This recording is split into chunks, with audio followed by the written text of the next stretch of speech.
ចុងក្រោយឆ្លើយពីបេងដូងព្រោះពេលនេះស្នេហ៍យើងដូចអស់ផ្លូវ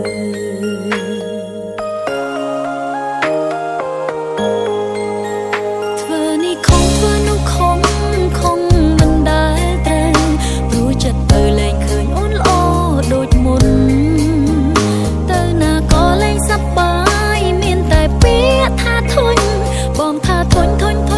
លែងចង់នៅមួយម៉ាត់ណាក៏បាយពីរម៉ាត់ណាក៏បា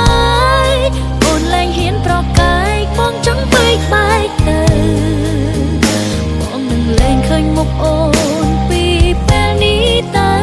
ម្នាក់នេះមិននៅរំខានបងទៀតឡើយមួយម៉ាត់ណាក៏បាយពីរម៉ាត់ណាក៏បា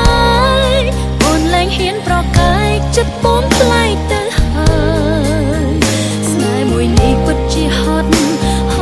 ណាស់ព្រះអើយតាំងចិត្តហើយមិនត្រឡប់ក្រោយវិញទេ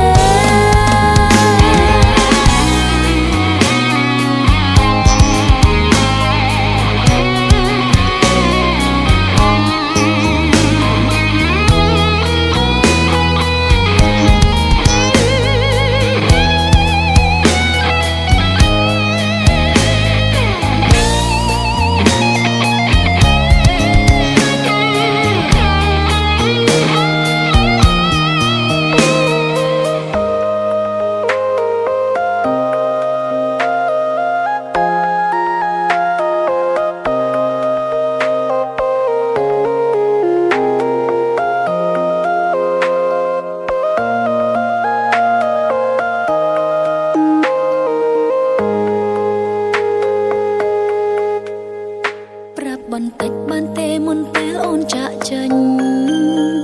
ធ្លាប់ស្រឡាញ់អូនខ្លះទេពេលកន្លងស្ងួនគ្រាន់ចង់សួរលើកចុងក្រោយឆ្លើយពីបេងដូងព្រោះពេលនេះស្នេហ៍យើងដូចអស់ផ្លូវ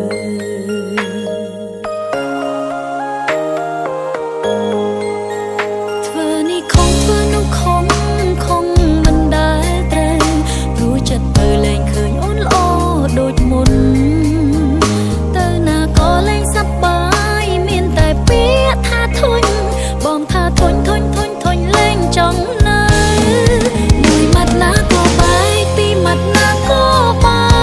យអូនលែងហ៊ានប្រកាយបងចង់បែកទៅបងនឹងលែងឃើញមុខអូ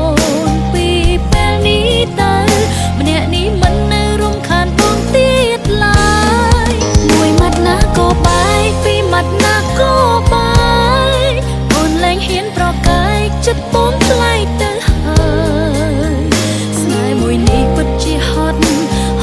ណាស់ព្រះអើយតាំងចិត្តហើយមិនត្រឡប់ក្រោយវិញទេ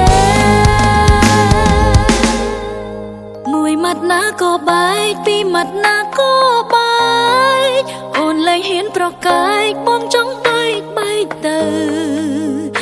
បងនឹងលែងឃើញមុខអូន